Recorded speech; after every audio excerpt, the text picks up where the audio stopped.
অনেক ভালোবাসা। আমরা প্রতিনিয়ত এই যে নাম ধ্যান মহাযজ্ঞে আমরা যে যুক্ত হচ্ছি, এই যে ভিতর থেকে একটা টান, একটা সাড়া প্রতিনিয়ত এক জায়গায় এ এসে বসা, একটা উদ্দেশ্যকে কেন্দ্র করে। এটার প্রভাব কিন্তু অনেক। একটা মাটির কলসিও কিন্তু একটা পাথরের পরে রাখতে, রাখতে কিন্তু পাথরটাও ক্ষয় হয়ে যায়। টিউবওয়েলে যখন আমরা জল আনতে যাই দেখি ওই টিউবওয়েলের নিচে কলসি রাখতে, রাখতে কিন্তু ক্ষয় হয়ে যায়। ঠিক তদ্রূপ কি হচ্ছে, কি হবে, কি হবে না ৭-৫ ভেবে যদি আমরা চিন্তা করে বসতে যাই তাহলে কিন্তু হবে না। এই নিয়মিত এসে বসা হয়তো মন বসবে না। যুক্ত হয়েছি কিন্তু দেখা যাচ্ছে আমি নামে নেই। আজ হচ্ছে না, কাল হচ্ছে না। কিন্তু এই যে করতে, করতে একসময় কিন্তু ঠিকই টান এসে যাবে। নামই আমাকে নামের কাছে নিয়ে যাবে। শুধু ইচ্ছাটা থাকা চাই। ঠাকুর বাব্বানীতে বলছে যে, "অন্তত একটু হাতটা নাড়লেই আমি তোদের কুলে টেনে নিতে পারি। হাতটা তো নাড়বি, তাহলেই আমি ধরে টেনে নিতে পারি।" ঠিক তাই। আমাদের একটু নড়াচড়া করা, একটু আগ্রহ, একটু ভালোবাসা, একটু বিশ্বাস এই করতে, করতে এই সৎসঙ্গ করতে, করতে ভক্ত সঙ্গ করতে, করতে একদিন তিনি আমার ভিতরে জাগ্রত হবেন। আমরা নিজেদেরকে অনেক সময় হীন ভাবি। হ্যাঁ? যে আমি হয়তো অনেক অপরাধ করে ফেলেছি।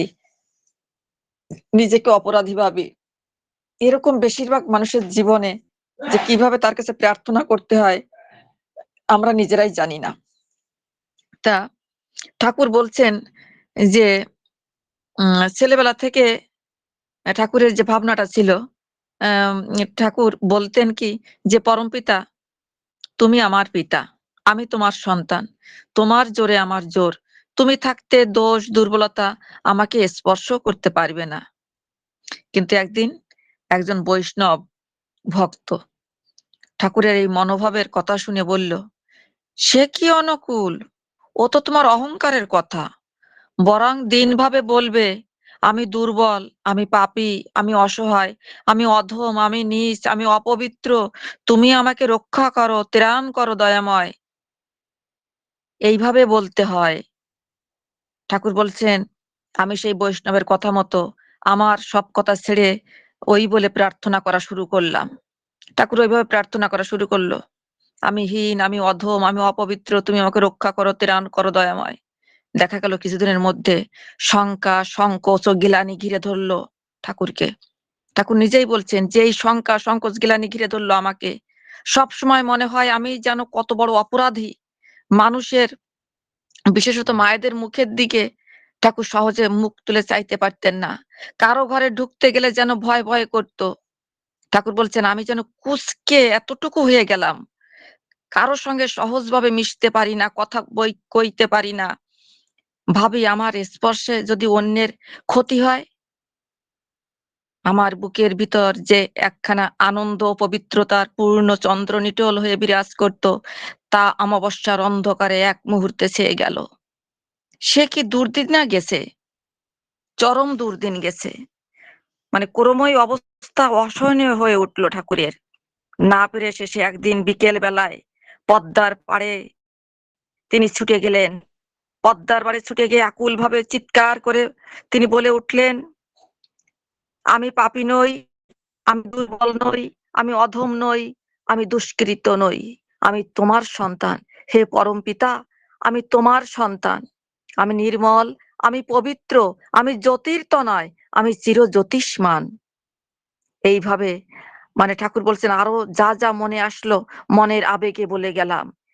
কি, কি বলেছিলাম সব আমার মনে নেই। যা হোক ওইভাবে বলার পর আমার বুকখানা হালকা হয়ে গেল। তখন স্বস্তির নিঃশ্বাস ফেলে বাঁচি। তাই অন্যকে হীন ভাবা যেমন খারাপ, নিজেকে হীন ভাবাও তেমনি খারাপ। ওর চাইতে বংশমর্যাদা, আত্মমর্যাদা ইত্যাদি সম্বন্ধে মানুষ সচেতন হয়, সেই ভালো। তাতে মানুষ হীনতার ঊর্ধ্বে থাকতে পারে। সৎসঙ্গী বলে প্রত্যেকটি সৎসঙ্গীর যদি একটা আত্মগৌরব বোধ থাকে, তাতে ভালো বই খারাপ হয় বলে আমার মনে হয় না। ঠাকুর বলছেন, আর যাদেরই সত্যিকার আত্মমর্যাদা বোধ থাকে, তারাই অন্যকে ন্যায্য মর্যাদা দিয়ে চলতে জানে। যাদেরই সত্যিকার আত্মমর্যাদা বোধ থাকে তারাই কিন্তু অন্যকে ন্যায্য মর্যাদা দিয়ে চলতে জানে। সাধনার ক্ষেত্রেও এর উপযোগিতা আছে। শুনেছি ঠাকুর বলছেন যে চৈতন্য চরিতামৃতে আছে, আমারে ঈশ্বর ভাবে আপনারে হীন, তার প্রেমে কভু আমি না হই অধীন। মানে চৈতন্য মহাপ্রভু বলছেন যে আমারে ঈশ্বর ভাবছে, আমাকে ঈশ্বর ভেবে পূজা করছে, ভালোবাসছে, গড়াগড়ি করছে, কত আকুল হয়ে কাঁদছে, কিন্তু সে যদি নিজেকে হীন ভাবে, তার প্রেমে আমি কোনোদিন তার অধীন হই না। সে তার সেই প্রেম দিয়ে আমাকে কোনোদিনও বাঁধতে পারে না। ভক্ত যে ইষ্টের গুণে নিজেকে গুণান্বিত করে তুলতে চেষ্টা করবে, ভক্ত যে, প্রকৃত ভক্ত যে সেই ইষ্টের গুণে নিজেকে গুণান্বিত করে তুলতে চেষ্টা করবে, আর ভাববে, ও বলবে, ও চলবে সেই পথে। যেটা আমাদের আচার্যদেব বারবার সেই কথাটা আমাদেরকে স্মরণ করাতে চান, বারবার। কেন আমাদের আনন্দে থাকতে বলেন? কারণ তিনি আনন্দময়, সত্তা সচ্চিদানন্দময়। তাই সেই মহানন্দের, সেই আনন্দের সঙ্গে যদি আমরা যুক্ত থাকি, তাহলে আমার ভিতর সে আনন্দ থাকবে। কিন্তু আমার ভিতর সে আনন্দ থাকছে না কেন? কেন আমার ভিতরে এত অহংকার জমাট বেঁধে যাচ্ছে? কেন এত দুর্দশায় গ্রস্ত হচ্ছি আমি? নিশ্চয়ই তাহলে আমি তার অধীন নই। আমি তাকে, আমি সেইভাবে ভালোবাসতে পারছি না। ঠাকুর বলছেন, এইজন্য আমি শত অনুজ্ঞা আবৃত্তি অনুষ্ঠানের বিধান সাধনার অঙ্গ হিসেবে জুড়ে দিয়েছি। এই যে শত অনুজ্ঞা আবৃত্তি করা, শত অনুজ্ঞা আবৃত্তি ও অনুষ্ঠান, এই যে অনুষ্ঠানের বিধান, এই যে সৎসঙ্গের যে বিধান, এটা সাধনার অঙ্গ হিসেবে ঠাকুর আমাদের জীবনের সঙ্গে জুড়ে দিয়েছেন। এর উল্টো রকমে ভাবা, বলা ও চলা ঠিক নয়। বলাগুলি মানুষের জীবনে মন্ত্রের মতো কাজ করে। এই যে শতনুজ্ঞাটা যখন আমরা পাঠ করি, এই বলাগুলো জীবনে মন্ত্রের মতো কাজ করে। পাঠ করতে করতে কিন্তু আমাদের যেন মেরুদণ্ড সোজা হয়ে যায়। প্রতিনিয়ত এই পাঠ করার ভিতর দিয়ে আমার ভিতরে সমস্ত সত্তাগুলো যেন জেগে ওঠে। আমি যেন তাই হয়ে উঠি। এই যে হয়ে ওঠার মন্ত্র জপতে জপতে একদিন সত্যি আমি এই অক্রোধী, আমি অমানি, আমি নিরলস, কাম লোভ জিত বসি, আমি ইষ্টপ্রাণ সেবাপটু, অস্থি বৃদ্ধি যাজন চৈত্র পরমানন্দ, উদ্দীপ্ত শক্তি সমৃদ্ধ তোমারই সন্তান, প্রেম ও পুষ্ট চিরচেতন অজর অমর, আমায় গ্রহণ কর প্রণাম লাভ। এই যে মন্ত্র যখন সত্যি উচ্চারণ করা হয়, তখন নিজের ভিতরে যেন একটা শক্তি ঠেলে বেরিয়ে আসে, একটা অন্য রকম শক্তি। সেটা সাধারণ নয়, ইনার পাওয়ার যেটাকে বলে, ভিতরের শক্তি। এই শক্তিটাই হচ্ছে সেই পরম পিতার, সেই তার শক্তিতে আমি শক্তিমান, আমি তারই সেই পরম সত্তার ক্ষুদ্র সত্তা। আমি কিন্তু সেই ছোট নই। আমরা নিজেকে হীন ভাবা একদম উচিত নয়। তাই তো ঠাকুর বলছেন যে, মানুষ যা বলে ওই বলা তদনুক চলনার প্রেরণা যোগায়। মানুষ যা বলে ওই বলা কিন্তু তদানুক চলনার, আমাদের জীবন চলনার কিন্তু প্রেরণা যোগায়। আমরা যা বলি সেই বলাটা। তাই তো ঠাকুর ওই যে বলছেন, এক মুহূর্তের বেফাস কথা, চিন্তা কর্ম আলোচনা, ছোটই কিন্তু পিছু পিছু দূরদৃষ্টির কি লাঞ্ছনা। তাই নেতিবাচক কথাই ভালো নয়, ওটা সাধনার বিঘ্ন স্বরূপ হয়ে দাঁড়ায়। যাই হোক, এই একটা ঘটনা বলি, যেটা এই যে, যে ছড়াটা বললাম, এক মুহূর্তের বেফাস কথা, চিন্তা কর্ম আলোচনা, ছোটই কিন্তু পিছু পিছু দূরদৃষ্টির কি লাঞ্ছনা। আবারও রিপিট করলাম যে কি মারাত্মক জিনিস এই যে শব্দ, এই যে একটা আমরা উচ্চারণ করি শব্দ কিন্তু বান বান হয়ে আমাদেরকে বিদ্ধ করে, আমাদের অন্তরকে, মানুষের অন্তরকে। তাই এই অস্ত্রের থেকে ধারালো কিন্তু আমার মানুষের জিহ্বা, এই শব্দ। একদিন এটা শ্রী শ্রী দাদার উম মানে সময়কার ঘটনা, বাস্তব ঘটনা। তা উম এক দাদা, উনার বাড়িতে এক লোকজন এসছে, আত্মীয়-স্বজন মনে হয় আসছে এরকম। স্ত্রী বলছে, "নাও বাজার করে আনো।" বাড়িতে এরকম লোকজন আসছে, আত্মীয়-স্বজন আসছে কয়েকজন, "বাজার করে আনো।" যাক উনি বাজার করতে গিয়ে পাশে একটা বাড়িতে আ সৎসঙ্গ হচ্ছে, নাম সংকীর্তন হচ্ছে তুমুল ভাবে। এত মানে কীর্তনে এমন ভাবে মানে সবাই মশগুল হয়ে গেছে। উনিও দাঁড়িয়ে থাকতে কখন যে সন্ধ্যা হয়ে গেছে উনার খেয়াল নাই একদম। কখন সন্ধ্যা হয়ে রাত হয়ে গেছে, সে সব বাজার-টাজারের কথা ভুলে গেছে। ভুলে গিয়ে ওই সৎসঙ্গের সঙ্গে যুক্ত হয়ে একেবারে সৎসঙ্গ যখন শেষ হয়েছে তখন দেখে বাজারঘাট বন্ধ হয়ে গেছে। রাত হয়ে গেছে। কি করি, কি করি? যাই হোক উনি সংকোচ নিয়ে বাড়িতে ফিরছেন যে, "আরে আমার অনুষ্ঠানে গিয়ে সৎসঙ্গে গিয়ে আমার বাজারটা করা হলো না। বাড়ি যে কি বলবে?" এরকম যাই হোক, যখন বাড়িতে ঢুকছে দেরিও হয়ে গেছে। স্ত্রী তো একেবারে অগ্নিশর্মা হয়ে একেবারে কোমর বেঁধে এমন ভাবে সেই সন্ধ্যাবেলার সন্ধিক্ষণে এমন একটা সময় স্বামীকে বলছে, "বাজার কোথায়? আমি কি তাহলে এখন পিন্ডি রান্না করব?" এই যে শব্দটা উচ্চারণ করলেন, "আমি কি তাহলে এখন পিন্ডি রান্না করে খাওয়াবো?" গেল, চলে গেল। সময় অতিবাহিত হয়ে যায়। তাদের একটা মাত্র সন্তান। ৮ বছর পরের কথা। ৮ থেকে ১০ বছর পরে একদিন শ্রী, শ্রী দাদার কাছে গিয়ে স্বামী-স্ত্রী গিয়েছেন, অঝোরে কাঁদছেন। তাদের একটা মাত্র ছেলে মারা গেছে। ছেলের দাফন কার্য করে টরে গিয়ে স্ত্রী পাগলের মতো যে বকছে, "কেন? আমি তো ইষ্টভৃতি করতাম। আমরা ঠাকুরের নাম করি, প্রার্থনা করি। কেন আমার একটা মাত্র সন্তানকে আমি হারালাম? আমরা হারালাম।"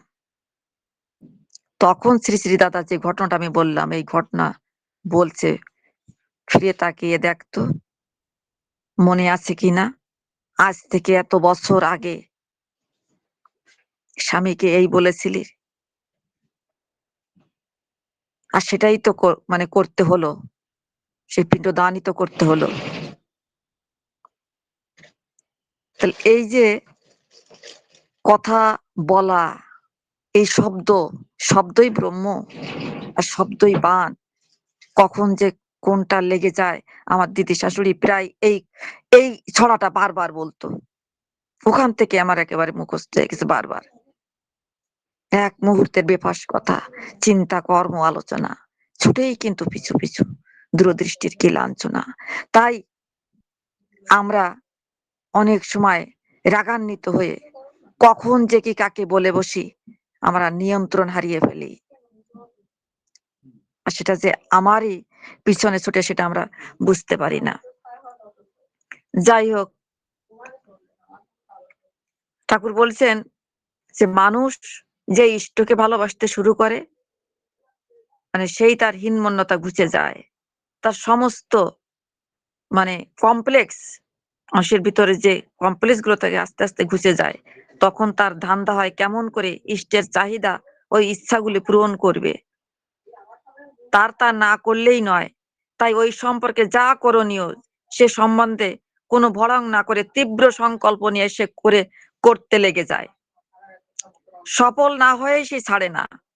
তখন সে ভাবতে বসে না যে আমি দুর্বল, আমি পাপী, আমাকে দিয়ে এসব কি সম্ভব? এসব প্রশ্নেরই সে আর কোনো অবকাশ দেয় না। হনুমান যদি অত ৭-৫ ভাবতো তাহলে কি মা জানকীর উদ্ধার হতো? কখনোই হতো না।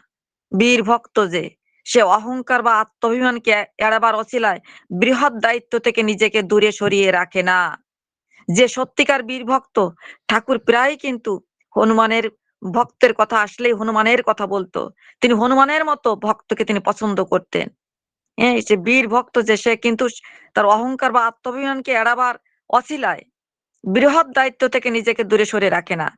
সে বরং ভাবে তার তৃপ্তার্থে, পুরুষোত্তমের তৃপ্তার্থে, তার ইষ্টর তৃপ্তার্থে সবই আমার করণীয়। মানে তাকে তুষ্ট পুষ্ট করবার জন্য যা, যা দরকার সব আমার করণীয়। আর তার দয়ার দৌলতে বিহিত প্রযত্নের ভিতর দিয়েই সবই আমাকে দিয়ে সম্ভব। মানে সবসময় তিনি এইটি ভাবতেন যে এ হনুমান যে আমার প্রভুর বেদনা, মানে এটা প্রভুর বেদনা যেন মানে তিনি সহ্য করতে পারতেন না তার বেদনা। প্রভুকে খুশি করবার জন্য তার আপ্রাণ চেষ্টা। তাই সে পাহাড়ে ঝাঁপ দিল না সমুদ্রে ঝাঁপ দিল এটা সে দেখেনি। মা জানকীকে উদ্ধার করতে চাইতে সে ঝাঁপ দিয়েছিল। এই যে ঝাঁপ দেওয়া, ঠাকুর এমন ভক্তকে তিনি পছন্দ করতেন। তোমার পতাকা যারে দাও তারে বহিবারে দাও শক্তি। হ্যাঁ? আর এইভাবে সে অসাধ্য সাধন করে। আর যতই অসাধ্য সাধন হয় তাকে দিয়ে ততই বলে তোমার কর্ম তুমি করো মা, লোকে বলে করি আমি। পুতুল নাচের পুতুল আমি, যেমন নাচাও তেমনি নাচি। যেমন বলাও তেমনি বলি, তুমি যন্ত্রী আমি যন্ত্র, যেমন চালাও তেমনি চলি। সেসব কাজের মধ্যে গুরুর দয়ার কিরদানি দেখতে পাওয়া যায় কিন্তু। তাই আমাদের দেখে আর অবাক হয়, আর ক্রমাগত গুরুরই গুণগান করে তারা। মনের উপর দীনতা হীনতা আরোপ করে চলে চলে যারা, তাদের বরং সূক্ষ্মভাবে বিনয়ের অহংকার থাকে। কিন্তু এমন তার যারা, তাদের অহংকারের কোনো বালাই থাকে না। কৃতিত্ব তাদিগকে ভারাক্রান্ত করে তোলে না। কি অসম্ভব কাণ্ড করেছে না করেছে, সে বিষয়ে তাদের কোনো খেয়ালই থাকে না। মানুষের কাছে নিজের বাহবার কথা বলেও না কিছু। অন্যে যখন তার প্রশংসা করে, সে লজ্জায় ম্রিয়মাণ হয়ে পড়ে। তবে আমি আবার কি করলাম, এসব কথা কি বলে? তখন গুরুর দয়ার কথা এবং কার্যক্ষেত্রে যাদের সাহায্য সহযোগিতা পেয়েছে, তাদের গুণের কথা সম্বেগের সঙ্গে ঘোষণা করে, এদেরই বলে চালাক লোক। হুম। তাই ঠাকুর বলছেন, কি বলিস, হ্যাঁ, প্যারিদাকে বলছেন। যাই হোক, এই যে ঠাকুর যে কথাগুলো আমাদের উদ্দেশ্যে, তিনি তার সমস্ত কাজ, এই যে সে বৈষ্ণবের কথা মতো তিনি তাই করলেন, এই জগৎকে জানালেন, তিনি করে করিয়ে জানালেন। তার যে লোভ ছিল রসগোল্লার প্রতি, তীব্র লোভ, চরম লোভ ছিল, মানে খাবে না, পকেটে পয়সা নেই, বাকি পড়ে গেছে, তবুও পা দুটো চলে যাচ্ছে। ঠাকুর বলছেন তবু আমার পা চলে যাচ্ছে, পা ঠেকাতে পারছে না। কি করবে, এই পা দুটো চলে যাচ্ছে ওইদিকে কোনোভাবে রসগোল্লার লোভে। তখন ঠাকুর কি করলো, হ্যাঁ, তিনি একেবারে রাস্তার পরে একেবারে ওই গাছ ধরে শুয়ে পড়লো, হরড়ের গাছ আছে, একেবারে মাঝ রাস্তায় শুয়ে পড়লো লোভটাকে সামলানোর জন্য। যে না, পা চলে যাচ্ছে, ঠাকুর বলছেন পা দুটো একটু চলে যাচ্ছে, কিন্তু এই মনের সঙ্গে যে না, খাবো না, শুয়ে পড়লেন। কিভাবে লোকটাকে সম্বরণ করছে, তারপরে কি করলেন, তাতেও ক্ষান্ত দিলেন না। পকেটে ছিল 5 আনা পয়সা, দুত্তরি, এই পয়সাই যত গন্ডগোল। হ্যাঁ, তিনি চট করে দৌড়ে চলে গেলেন পদ্মার পাড়ে, গিয়ে সেই 5 আনা পয়সা একেবারে পদ্মায় ছুঁড়ে ফেলে দিলেন। এই তোর জন্য যত গন্ডগোল, আমি খাবো না। তারপরও তারপরের দিন আবার তিনি ওই পথ দিয়ে যখন যাচ্ছেন, আবার রসগোল্লার ঘেরান, আবার রসগোল্লার ঘেরান, আবার পা দুটো চলে যাচ্ছে। কিন্তু ঠাকুর বলছে না, এটা আমার প্রবৃত্তি টানছে। হুম, ঠাকুর বলছে এটা আমাকে প্রবৃত্তি টানছে, হবে না। হঠাৎ করে দেখে একটা লোক ওই পথ দিয়ে যাচ্ছে। ঠাকুর কি করলেন, ওই কুনু দিয়ে গুঁতো মারে তার সঙ্গে ঝগড়া শুরু করলেন। একেবারে মানে নিজে গিয়েই ঝগড়া বাঁধিয়ে দিলেন, তর্ক শুরু করলেন নিজের কুনুদে গুঁতো গুঁতো দিয়ে। এই করে 1 দিন না 2 দিন এইভাবে তিনি করে করে, কিন্তু ওই যে ঠাকুরের যে প্রবৃত্তি, ওই যে লোভ, ওই রসগোল্লার প্রতি যে লোভ, সেখান থেকে তিনি নিজেকে সংবরণ করলেন। তাহলে কি করেছেন, তার এই যে লোভের থেকে একটা লোভ, কারণ লোভের লোভটা জালের মতো বিস্তার লাভ করে। লোভ জিনিসটা এমন, আজকে একটু এই জিনিসটার পর লোভ, কালকে আরো একটু বেড়ে গেল। যত তাকে পছন্দ হয় তত তার বৃদ্ধি পায় একেবারে দ্বিগুণ। এক ক্যান্সার, হ্যাঁ, মানে বৃদ্ধি দিন যায় আর দ্বিগুণ হারে বৃদ্ধি পায়। তা এই ঠিক এই যে কিভাবে ঠাকুর সেটাকে নিরসন করলেন। কিন্তু এই বুঝতে পারছেন আমার প্রবৃত্তি আমাকে গ্রাস করছে, তাই এর বিরুদ্ধে আমাকে দাঁড়াতেই হবে। ঠাকুর দাঁড়ালেন, একেবারে আমাদের শিখালেন কিভাবে এটাকে করা সম্ভব। কিন্তু আমরা কি করি, আমরা আহ্লাদে একেবারে গদ করে একেবারে হয়ে যাই, যে একটু লোভ ঠেকতেছে, একটু খাই না, মন চাচ্ছে, দিই না। এই যে মনের পরে যে প্রভুত্ব করতে না পারে, মনের পরে যে প্রভুত্ব করে, মনই হচ্ছে আবেগ, এই ষড়রিপু সেই কিন্তু এই যে চালায়।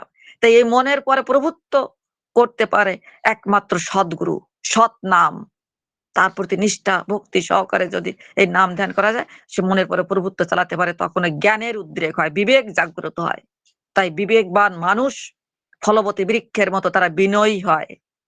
আর মনের দিশে যারা চলে, মন দ্বারা যারা পরিচালিত হয়, তারা হয় আবেগ দ্বারা পরিচালিত, অহংকারে পরিপূর্ণতা, হ্যাঁ, লোভ লালসা, এগুলো তাদের ঘিরে ধরে।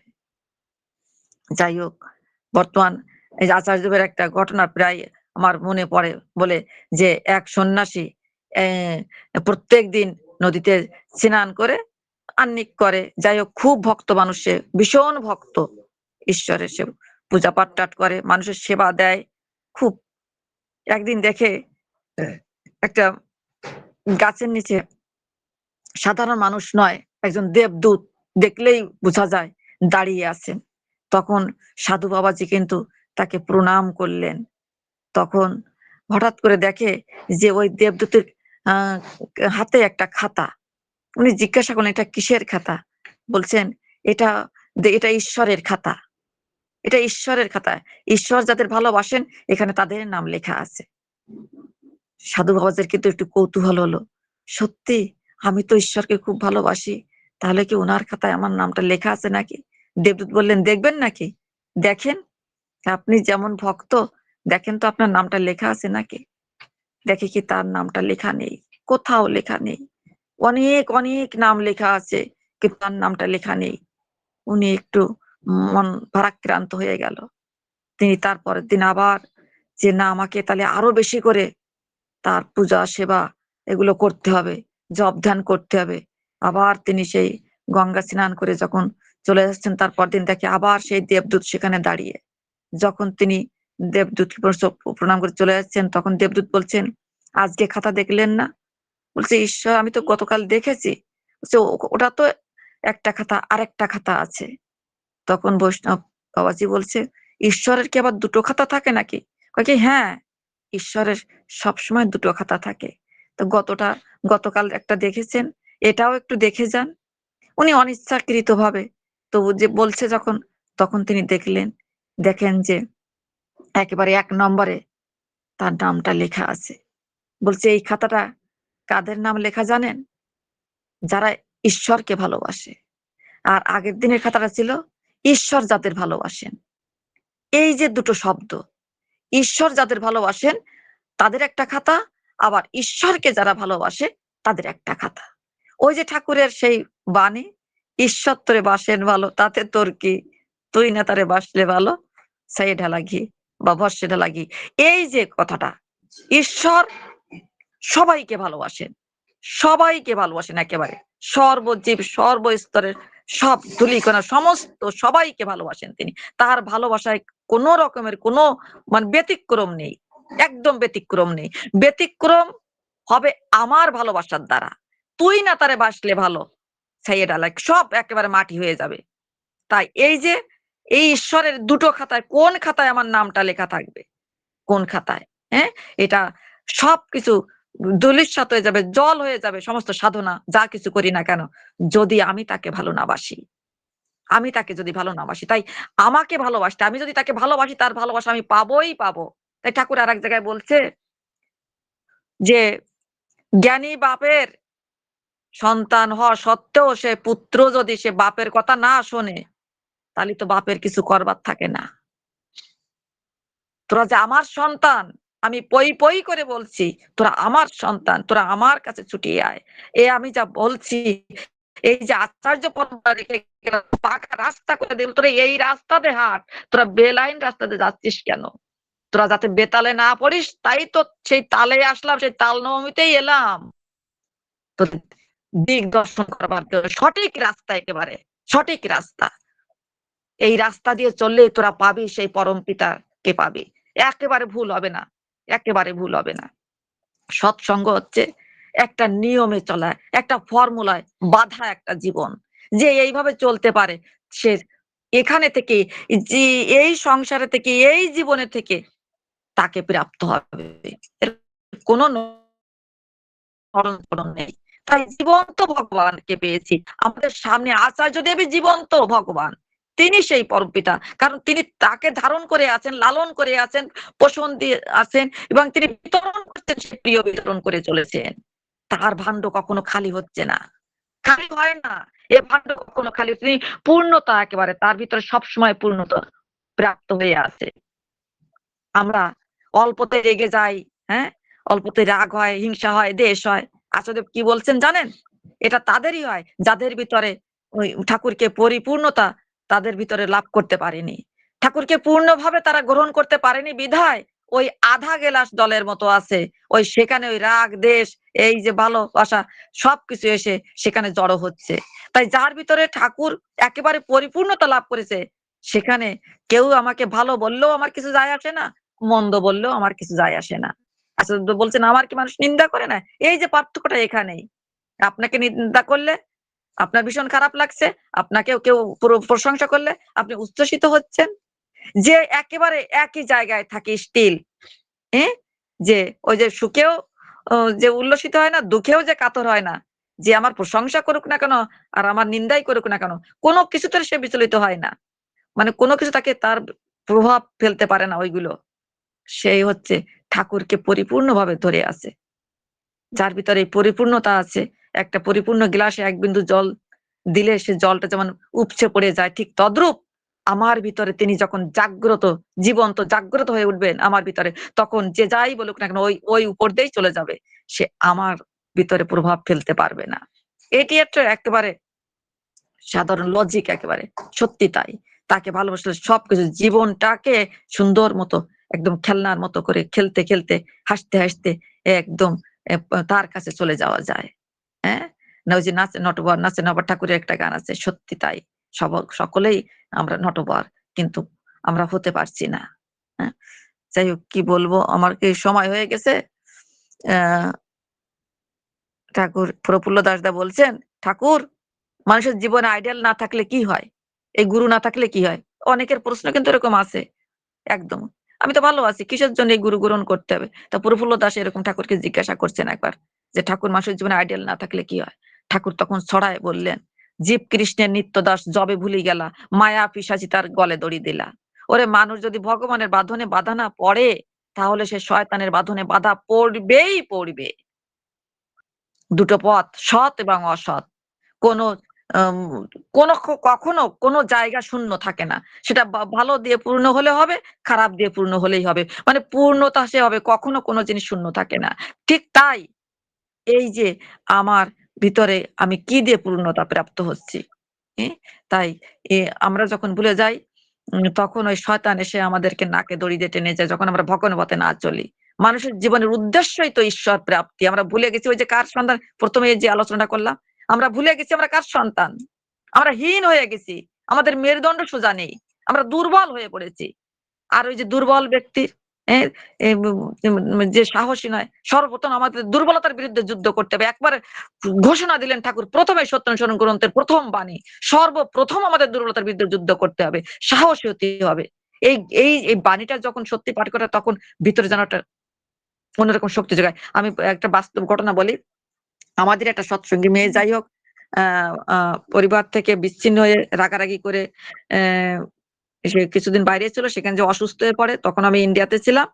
আর ও এদিকে বাড়ির থেকে রাগ করে সে অন্য জায়গায় তখন ঘুরতে, ঘুরতে পাবনাতেই এসেছে যাই হোক। ওখানে এসেই অসুস্থ, চরম অসুস্থ। যাই হোক বাড়িতে মোটামুটি খবর-টবর দিয়ে তাকে নিয়ে যাওয়া হলো। হাসপাতালে ভর্তি করা হলো। অপারেশন করতে হবে। ডাক্তার বলছে। কিন্তু সে ভয়ে অপারেশন করছে না। ব্লাড দেয়া লাগছে। চরম অসুস্থ একেবারে। চরম জ্বর যাচ্ছে না। এরকম একটা ক্রিটিক্যাল অবস্থা। আমি শুধু ফোনেই যা কিছু করবার করছি আরকি। তাকে সহযোগিতা করছি। এখন এমন একদিন বলছে যে তারা যে ডাক্তাররা বিরক্ত হয়ে গেছে। ২ মাস হয়ে গেছে। অপারেশন করতে হবে কিন্তু ও ভয়ে মানে অপারেশন করতে নারাজ। আরে রোগীদের মানে এরকম একটা ইসে ডাক্তাররা কিন্তু সে রিস্ক নেয় না। ও ও অপারেশন করবে না। অপারেশন করবেই না। আমি হঠাৎ একদিন বলছি কি, "তুমি সত্যানুসরণ গ্রন্থের ১ম বাণীটা ৩ দিন পাঠ করো। ৩ দিনও লাগবে না। আমার যেটা মনে হয় ৩ দিনও লাগবে না। তুমি পাঠ করো। ২ দিনেই কাজ হয়ে যাবে। প্রত্যেকদিন তুমি একটা বাণী আর একটা বাণীও পাঠ করা লাগবে না। শুধু ১ম বাণীটা পাঠ করো। ওদের আত্মীয়স্বজন কেউ পারছে না তাকে ওকে একেবারে শুকিয়ে গেছে মানে অপারেশন ইমার্জেন্সি তবু ওকে নিতে পারছে না। চিৎকার চেঁচামেচি করছে নিতে পারছে না। তখন আমার কথা মতো আমাকে ভীষণ শ্রদ্ধা করে, বিশ্বাস করে, ভালোবাসে ওই যে আমি বলেছি, "তুমি এইটাই শুধু পাঠ করো আর কিচ্ছু করা লাগবে না। তোমাকে অপারেশন আমি করতে বলছি না তো। তুমি এইটাই পাঠ করো, ঠাকুরের গ্রন্থটাই পাঠ করো।" এইভাবে বলার পর ও কিন্তু এবং বললাম কি সতেরোশো গ্রন্থটা রাত্রে একেবারে কাছে নিয়ে ঘুমাবে। প্রয়োজনে বুকে রেখেই তুমি ঘুমাবে। ও কিন্তু ওই বাণীটাই পাঠ করল। ৩ দিন লাগলো না। ২ দিনের দিন তার নিজের মুখের কথা ২ দিনের দিন নিজে হেঁটে গিয়ে ডাক্তারদের চিৎকার করে বলছে, "কোথায় আপনারা? কোথায় কাটবেন কাটেন।" আমি শুয়ে পড়লাম নাম করতে, করতে। অপারেশন হয়ে গেল। যে মেয়েটাকে নিতে পারছিল না। হ্যাঁ? তার ভিতরে এই যে সত্য সুগন্ধের ১ম বাণীটা তার সমস্ত দুর্বলতাটাকে মানে কাটিয়ে ফেললো। সে সাহসী হয়ে উঠলো, সে বুঝতে শিখলো, সে নির্দ্বিধায় নিজেই গিয়েই অপারেশন থিয়েটারে সে শুয়ে পড়লো। এটা কি? এটা কি মিরাক্কেল? এটাই স্বাভাবিক, সত্যি তাই। ঠাকুরের এক একটা বাণী মানে বাণ, হ্যাঁ? এই যে যেভাবে গ্রহণ করে আমাদের অন্ধকার দূরীভূত হয়। এই জন্য গুরু গ্রহণ করতে হয়। আমাদের দক্ষতা বাড়ে, সর্বদিক দিয়ে দক্ষ হয়ে উঠি আমরা। আমরা বুঝতে পারি ভালো মন্দ কিভাবে, মন্দটা আসলেও সেটাকে আমরা ট্যাকেল দিতে পারি, আমরা রুখে দাঁড়াতে পারি। এই হচ্ছে ঠাকুর। কি বলবো আর আচার্য পরম্পরা, হ্যাঁ? আচার্যদেব তিনি স্বয়ং, আমি বলি জীবন্ত ভগবানকে যদি দেখতে চাও, ওই উৎসবে গিয়ে বললাম আকাশের ভগবানকে আমরা দেখি না, আমরা জীবন্ত এই মাটিতে আমাদের মতো হাঁটে চলে গায়, কিন্তু সেই জীবন্ত ভগবানকে যদি দেখতে চাও চলে যাও দেওঘরে। যাই হোক, আমার সময় শেষ আজকে এখানে। আমার শর্মিষ্ঠা মা আমাকে ডেকেছে, পরম তার অশেষ দয়া, তার কথা বলার আমন্ত্রণ মানে ঠাকুরেরই ডাকা, তার ডাকে সাড়া দিতে পেরেছি, এটা আমি নিজেকে সৌভাগ্যবান মনে করছি। পরমিতার আতুল শ্রীচরণে আমার শর্মিষ্ঠা মায়ের ইষ্টস্থল শান্তি সুস্থতা উপস্থিত সকলের এবং জগতের কল্যাণ কামনায় এখানেই বিরাম নিচ্ছি। বন্দে পুরুষোত্তমম, বন্দে পুরুষোত্তমম, বন্দে পুরুষোত্তমম। জয় গুরু। জয় গুরু, জয় গুরু। আমার শ্রদ্ধা আমার খুব সুন্দর করে আলোচনা করলেন মা। জীবনে তো অনেক মানে এই যে বললেন না যে ইষ্টকর্মের, লাস্টে বললেন যে ইষ্টকর্মের মধ্যে দিয়ে কর্মফল খণ্ডন হয়, তার বাস্তব উদাহরণ হচ্ছে আমার তপতী মল্লিক মা। তিনি এত অসুস্থ, একজন ক্যান্সার পেশেন্ট, কিন্তু তার কথাবার্তায় কেউ আমরা বুঝতেই পারি না যারা না জানে। সত্যি সত্যি ঠাকুর তাকে অনেক দয়া করেছেন। আসলে তার দয়া দিয়ে পাওয়া, তাই উনি পাচ্ছেন। খুব সুন্দর আলোচনা করলেন যে এই যে নাম, ওনার একটা নাম ধ্যানের লিঙ্ক আছে। নাম নামীর কাছে নিয়ে যায়, সত্যি তাকে নিয়ে গেছে। আমাদের প্রথমে বললেন যে আমাদের হীনমন্যতা খারাপ, অপরকে হীন ভাবাও যেমন উচিত নয়, তেমন নিজেকে হীন ভাবা উচিত নয়। শত অনুজ্ঞ আমাদের মেনে চলতে হবে। শব্দ হচ্ছে ব্রহ্ম, তাই হিসাব করে কথা কইতে হয়। হনুমানের মতন ভক্তকে শেষে ঠাকুর বেশি পছন্দ করতেন। প্রবৃত্তিকে কিভাবে নিয়ন্ত্রিত করতে হবে তা শ্রী ঠাকুর নিজের জীবনে দিয়ে দেখিয়ে দিয়েছেন। আর ঈশ্বর সবাইকে ভালোবাসেন। আমাদেরকেও তাকে ভালোবাসতে হবে তার কর্মের মধ্য দিয়ে। জীবনে জীবন্ত সদ্গুরুকে ধরতে হয়, আর ইষ্টকর্মের মধ্য দিয়ে আমাদের কর্মফল খণ্ডন হয়ে যায়। খুব সুন্দর করে আলোচনা করে আমাদের প্রতি প্রত্যেককে সমৃদ্ধ করলেন। পরম পিতার কাছে প্রার্থনা করি আপনি খুব তাড়াতাড়ি সুস্থ হয়ে যান, আপনার পরিবার পারিপার্শ্বিক সবাইকে নিয়ে আনন্দে থাকুন, এই প্রার্থনা দয়ালি রাঙার আতুল চরণে। জয় গুরু মা, ভালো থাকুন। আবারও আসবেন মানে আসলে সবসময় আসেন, তার কথা শুনিয়ে আমাদের তার প্রতি তন্মুখী করে তুলবেন। জয় গুরু।